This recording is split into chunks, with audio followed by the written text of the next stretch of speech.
ازيكم عاملين ايه؟ يا رب تكونوا كويسين وبخير وبصحة وبسعادة. كنت نزلت بوست على اليوتيوب وقلت في الفيديو اللي فات ان انا هعمل فيديو اسئلة واجوبة، فيلا بينا نبتدي بحيث ان احنا نعرف بعض اكتر واعرفكم بنفسي اكتر. انا هتكلم كتير جدا في الفيديو ده، فمن غير اي كلام تاني يلا بينا نبتدي. خلوني اقعد بقى ايه مستريحة كده واخدة راحتي. اول سؤال جالي من رحاب عماد: ما بتحسي انك لخبطتي في الرجيم وتحسي ان مش قادرة تكملي، ايه اللي بيخليكي تكملي ويبقى عندك حافز كده؟ بصي رحاب، هو دايما عندي قاعدة اللي هو خلاص احنا ولاد النهارده، يعني ما افضلش بقى افكر ان انا لخبطت امبارح وخلاص بقى الرجيم باظ فانا ابوظ. لا، لخبطت امبارح مش معناها ان الرجيم باظ فانا افضل مستمريه على الرجيم من النهارده. مش فارقه معايا ان انا لخبطت، حتى لو احنا في نفس اليوم وانا كنت لخبطت مثلا في الغدا، اجي في العشاء اللي هو استمر عادي على الرجيم، ما افضلش اللي هو ايه مثلا خلاص الرجيم باظ الدنيا انهارت. ايه اللي بيخليني اكمل؟ ان انا مش بعمل رجيم قاسي بمعنى الكلمه، عندي رجيم اسلوب حياه اكتر من ان هو رجيم. عشان كده يمكن حتى لما بلخبط مش بيفرق معايا قوي ان انا هفضل عايشه كده طول عمري، يعني مش حاجه اللي هو مستمريه عليها فتره فانا عايزاها تعدي بسرعه. لا، ده نظام حياه بالنسبه لي، باخد الموضوع بالراحه شويه، فمش بحس اللي هو لا بقى انا زهقت انا مش عايزه اكمل، لا عادي بكمل عادي. علاء محمد: بتغسلي لبسك ازاي عشان ما يبص من الغسيل؟ بحس ان الغسيل بيبهدل اللبس وخاصه الجينز بيبان فيه خطوط كتير. بصي هو انا بالنسبه لي الجينز حتى لما بغسله مش بغسله في الغساله، الجينز لما بغسله بحطه كده في ميه في الحوض وافضل اتك عليه كده اهو بحيث ان هو ينزل التراب والاتربه اللي فيه. وعلى فكره هتلاقي في التيكت دايما اللي هو بيبقى في الجنب ده طريقه الغسيل لكل حاجه، فانت تروحي تشوفي طريقه الغسيل بتاعتها، دي بتاعت غسيل عادي، دي بتاعت دراي كلين، دي بتاعت ميه بارده. من الموضوع الغسيل ده مره قررت ان انا اغسل بلاوز عندي تي شيرت وانا غسلته والله عليا بقى التي شيرت لما اقلم ابيض في اسود، تقليمه الابيض في اسود بقت اسود في جراي، لكن مش ابيض في اسود، خلاص باظ.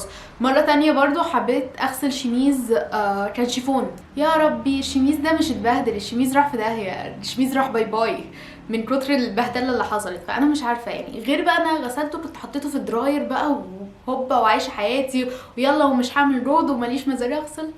يا ريتني يعني ما عملت كده بصراحه. الشميز ده كنت بحبه جدا وكان من احلى الشميزات اللي جبتها. ذا كوين بتقولي: ليش لغتك تختلف عن اهل مصر؟ يعني احس بصعوبه تهجين، يعني بنتي عايشه بغير دوله واجيتي لمصر، حبت متابعات من العراق. انا بدات اتعلم اللهجات، اللهجه اللي بيحطوا فيها جيم كتير دي عراقي، فخوره بنفسي. بصوا اولا انا عايزه اخد دقيقتين بس اتكلم عن الموضوع ده. اولا انا عايزه اعتذر جدا عن ان انا ساعات كتير في الفيديوهات بتاعتي بتكلم انجلش مع عربي. انا مش قصدي ان انا اذي حد، مش قصدي ان انا امثل طريقه كلام معينه او ان انا مثلا عايزه اعمل نفسي كول زي ناس كتير بتبقى فاهمه وفاكره في التعليقات تكتب لي كده خالص. يا جماعه والله هي انا الفكره كلها ان في حاجات كتير انا معرفهاش بالعربي، يعني هي بتطلع في دماغي بالانجلش. انا لما بصور الفيديو ببقى مندمجه جدا في الفيديو، فلما اندمج في الفيديو الكلام بيطلع من قلبي، بيطلع من الطريقه الطبيعيه بتاعتي. بحاول كتير جدا ان انا اكونترول الموضوع ده او ان انا اتحكم في الموضوع ده، زي ما انتوا شفتوا انا قلت كنترول ما قلتش اتحكم في الاول، فانا اسفه جدا على الموضوع ده. بحاول ان انا اتغلب عليه، بس معلش استحملوني لو طلع كلمه او كلمتين بالانجلش في النص او حتى جملتين يعني بالانجلش في النص. رنيم بن عيسى: هل صيام رمضان بينقص من الوزن؟ بصي على حسب، لو انتي صمتي رمضان يعني انا في الصراحه في رمضان بخس، غيري في رمضان بيتخن. ليه انا في رمضان بخس وغيري في رمضان بيتخن؟ انا بالنسبه لي في رمضان ما فيش حاجه اسمها ان لازم يبقى عندنا عصير وقت الفطار، لا يعني وقت الفطار اهم حاجه عندنا ان احنا نشرب ميه. ما بشربش البلح باللبن. الحلويات برضو ما باكلش حلويات كتير في رمضان، الكميه اللي انا باكلها بتبقى كميه وجبه عاديه مش بكميه وجبه ان انا كنت صايمه طول اليوم وفطرت فبخس. لكن في ناس كتير في رمضان عندها ان انا اكل وجبه كبيره، اجي طبق اكبره عشان انا كنت صايمه طول اليوم، او سحور اتسحر كتير عشان انا كنت هصوم اليوم اللي بعده. على فكره مش بتفرق يعني. الحلويات دي عصاير بقى، احنا كنا صايمين وعطشانين وطول اليوم فبتشربي عصاير كتير بسكر كتير فوزنك بيزيد. بصوا هو انا مش عايزه اقول ان الموضوع برضو بالسعرات الحراريه، بس هو الموضوع برضو بالسعرات الحراريه مهما كان نظام اكلك، مهما كان صيام متقطع او مش صيام متقطع. انت لو خدتي في وجبه واحده 3000 سعره حراريه واخدتي على مدار اليوم 1000 سعره حراريه تاكلي كتير. ال1000 سعره حراريه دي ممكن تخسسك، وال3000 سعره حراريه اللي انت واخديها في وجبه واحده في اليوم دي هتتخنك. فاتحكمي دايما في طبيعه اكلك، لكن هو ما تقوليش ان انا عشان صايمه رمضان انا هخس، لا، شوفي انت بتاكلي ايه بقى وقت الفطار او من ساعه الفطار لساعه الصبح. حبيبه النصار، انت خريجه كليه ايه وانت ساكنه في مصر؟ انا خريجه تجاره انجلش جامعه اسكندريه. انا اصلا اسكندرانيه بس نقلت القاهره. برضو حبيبه بتقولي انت عندك كام سنه؟ انا عندي 23 سنه. حبيبه يعني انا 18 سنه بستخدم فاونديشن بشكل يومي، بس بشرتي بيطلع فيها حبوب صغيره. بحس الفاونديشن مش مفروض يبان على البشره. اعمل ايه؟ بصي، هو انا بالنسبه لي الفاونديشن ده مش استعمال يومي خالص على فكره. الفاونديشن ده مناسبات، خروجات كل فين وفين، ويمكن لا، او لو هتعملي جلسه تصوير. يعني انا ما بحطش فاونديشن غير لما اكون هصور او رايحه فرح. لكن حتى في الخروجات اللي انا خارجه مع اصحابي هتلاقيني خارجه حاطه ميك اب بس مش حاطه فاونديشن. امنعي الفاونديشن اللي بشكل يومي ده. خلي عندك الفاونديشن، بس الفاونديشن ده انا هحطه امتى؟ انا هحط الفاونديشن وانا رايحه مثلا خروجه معينه، او لو رايحه حفله. غلط جدا في بشرتك، غلط جدا، مش مستاهله بصراحه. والفاونديشن مش مفروضه او باين على البشره. اعمل ايه؟ انسهالي نوع الفاونديشن اللي انت بتستخدميه ده مش حلو. جنى وليد، جنى I love you بجد، من الناس اللي دايما كومنتاتها بتفرحني بصراحة. Do you have siblings? If yes, what is their names? And I love you so much, and you know that I always write you nice comments for you. Yes, I know that you always write me nice comments. Thank you so much بجد يا جنى. انا عندي اخوات. احنا 4. انا الرابعة، انا اصغر واحدة. عندي محمد اكبر مني، محمد الكبير، هو اكبر مني ب16 سنه. محمد اكبر مني بكتير. مي اكبر مني ب13 سنه. وبعدين عندي احمد اكبر مني ب3 سنين. عندك مانع انك تعملي لنا دايت في شهر رمضان؟ هبه علي. بصي يا هبه، انا ما عنديش مانع ان انا اعمل دايت في شهر رمضان، بس هي الفكره كلها ان انا فيديوهات الدايت بصراحه ما كنتش بستمتع وانا بعملها، او ما كنتش حاسه كده ان الفيديو طالع من قلبي وانا بعمله. يعني الفيديو كان بيبقى عليه حمل كبير، او كنت بقعد حاجه مش ممتعه. يعني كان بيبقى شغل اكتر من ان هو ممتع. انا عارفه ان ناس كتير جدا كانت بتستفيد من الفيديوهات دي، بس بجد اعذروني ان انا مش عايزه اعمل لكم حاجه 100% طالعه من قلبي بصراحه. من اي تخصص بالجامعه تخرجتي؟ ابرار. بصي يا ابرار، انا اتخرجت من قسم بزنس مانجمنت من تجاره انجلش جامعه اسكندريه. حبيبه اورتست، اهلا، انا بحبك قوي يا لوزر. كنت عايزه اجيب غسول للبشره وكريمات حلوه. انا في ثانوي لسه صغننه، يعني في تقدمي لي ايه حلو استخدمه لبشرتي؟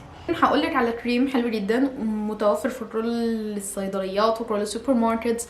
هو نيفيا، عبوه كده بيضه صغيره او كبيره على حسب انت هتجيبيها قد ايه. الكريم ده حلو جدا ويعتبر رخيص مش غالي، يعني سعره برضو هتلاقيه في متناول الايد. افضل ده، وزي ما قلت حاجه بسيطه تقدري تحطي على وشك، على ايدك، على رجلك، everywhere بصراحه. لولو بتقولي ايه رايك في دايت الصيام المتقطع؟ بصي، هو انا بعد ما جربت دايت كتير جدا، فكره ان انت تبقي حاطه في دماغك ريستريكشن معينه او حدود معينه في الاكل دي وحشه. يعني وحش جدا ان انت تقولي انا هاكل من 2 وهخلص اكل الساعه 10 بس، فتيجي وباقي اليوم هفضل بقى صايمه وتعبانه ومش قادره وجعانه. هتلاقي نفسك وقت ما انت بتاكلي الساعه 2 بتاكلي كتير جدا، وقت ما انت بتاكلي الساعه 10 بتاكلي كتير جدا عشان دي اخر وجبه، والساعه 2 دي انت جعانه، فعماله تاكلي كتير. وتيجي في النص ممكن بتاكلي كتير على اساس ان انت ما اكلتيش طول اليوم، فانا عايزه اكل وعايزه استفيد بالوقت ده. فريستريكشن دايت الصيام المتقطع مش حلو. لو انت حابه ان انت تعملي الصيام المتقطع ممكن تعمليها بطريقه بسيطه اكتر من كده. يعني مثلا تقولي ان انا مش هاكل قبل ما انام مثلا بساعتين، واول ما تصحي تحاولي مثلا هو لو انت مش جعانه ما تفطريش، تفطري لما تجوعي. او مثلا ان انت تفطري لو انت بتروحي الجامعه تفطري وانت في الجامعه. ويا جماعه انا بتكلم بالناحيه الفكريه، مش بتكلم بالناحيه الجسمانيه والناحيه بتاعه انقاص الوزن. ان انا مش طبيبه، انا لما بقول لكم رايي في دايت معينه بتكلم الدايت ده هيأثر ازاي في فكرك. دايما حاولي ان انت ما تعيشيش دور ان انت عامله دايت قوي. يسرا تي سليمان بتقولي ازيك يا سوسو؟ ازيك يا يسرا؟ كنت عايزه اسالك لو لسه مبتدئ في وضع المكياج ايه الادوات اللي اشتريها لمكياج هادي وبسيط؟ بصي، لو انت بنتكلم على مكياج يومي مش مكياج، انا افضل ان انت يبقى عندك قلم حواجب لو انت حواجب مثلا مش مظبوط. طبعا فرشه بلاشر وتشتري ليبستيك لونه نود ده من لوريال ليب مات، والشيد بتاعه 211. الشيد بتاعه حلو قوي، التكستشر بتاعته هو بيدي مات فينش بس في نفس الوقت هو مش بينشف شفايفك، فاهمه انتي قصدي؟ فهو حلو ان انتي تبقي مبتدئه في الميك اب. بلاشر حلو، هو من ريمال لندن وهو ناتشورال برونزر، والشيد بتاعته 021 سن. ده من احسن البرونزرز اللي انتي ممكن تجيبيها بصراحه. والماسكارا تجيبي بتاعه ميبلين لاش سنسيشنال السودا، بجد حلوه جدا، بتدي فوليوم حلو جدا، بتدي لانسنينج، بتدي لون اسود ثقيل، بتخلي بصراحه الرموش شكلها حلو جدا. تجيبي قلم للحواجب لو انتي ما عندكيش. بصي فلورمارا عندها اي بروكيت حلوه انا بستعملها. سميرة كونسوا، جولة في غرفتك، ساكنه فين في مصر، بتشتغلي ايه؟ جولة في غرفتي ان شاء الله هيجي خلال اسبوعين او 3 اسابيع جايين. ساكنه فين في مصر؟ ساكنه في القاهره. وبشتغل ايه؟ انا حاليا سبت شغلي ومتفرغه لليوتيوب.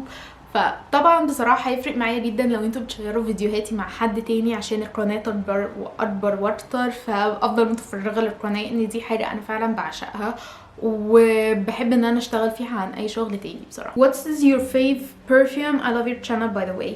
Hi Bella Eve. Okay, so my fave perfume او البرفيوم المفضل عندي جورجيو ارماني سي، زي ما انتم شايفين انا مخلصه كله، تقيله وسكسي كده. I love الريحه دي. ممكن ابقى اعمل لكم فيديو عن كل البرفيومز اللي انا حبيتها او مفضلاتي من العطور كلها، لو حبيتوا تشوفوا الفيديو ده قولوا لي في التعليقات تحت. فاطمه بتسالني زملكاويه ولا اهلاويه؟ انا ولا ده ولا ده، ماليش في الكوره اصلا بصراحه. عايزه اقول لكم ان مره صحابي خلوني ان انا اتفرج على الماتش، وكان ماتش كاس العالم في الصيف اللي فات، وبجد هما كانوا بيفهموني كل كلمه في الماتش. كان في واحد قاعد جنبي بيفهمني كل حركه بتحصل دي يعني ايه، من كتر ما انا ما بفهمش. بتحبي اسمك ولا لا؟ بحب اسمي قوي. وانا صغيره كان نفسي، تقريبا كان نفسي يبقى اسمي نورهان، مش عارفه ليه، بس كان نفسي يبقى اسمي نورهان. لكن حاليا انا بحب اسمي، بحب اسراء. sometimes I let people او الناس الأجانب بينطقوا اسمي اسراء. ايه احلى مكوى للشعر ممكن اجيبها واعملي جوله في اوضتك، في الاوضه بتاعتك؟ الجولة بتاعت الأوضة هتيجي أحلى مكوى للشعر. أنا بستخدم واحدة من، هوريكوا العلبة بتاعتها، جايباها من سمير ويليام. بصوا هي البراند دي، جايباها من سمير ويليام. أنا جايبة الحجم ده. دي احلى مكوى وسعرها معقول. هبه نبيل بتقولي ايه السبب اللي خلاكي تعملي القناه؟ بصي هبه، هو انا من وانا في اولى جامعه بدات اتفرج على فيديوهات اليوتيوب. ايه اللي عجبني في القناه او ايه اللي شدني في القنوات بتاعتهم؟ ان كل واحده كانت بتعبر عن نفسها من القناه بتاعتها. فانا كنت عايزه كده، انا كنت عايزه مكان ليا كإسراء تبدع، مكان ليها تطلع الحاجه اللي هي بتحبها والشغف بتاعها وتشاركه للناس. فبدات القناه بتاعتي وانا عشان الشغف بتاعي هو الفاشن، بدات القناه بتاعتي بالفاشن. لما بدات اعمل فيديوهات الدايت، هي الفكره كلها ان انا كنت حاسه ان في ناس كتير محتاجه المعلومات بتاعتي، فبدات اشاركها. لكن زي ما قلت عشان ما كانش الشغف بتاعي مش قادره اعمله تاني، فانا بحاول اعمل لكم كل حاجه انا شغوفه فيها، كل حاجه حاسه انها هتفيدكم تبع الشغف بتاعي.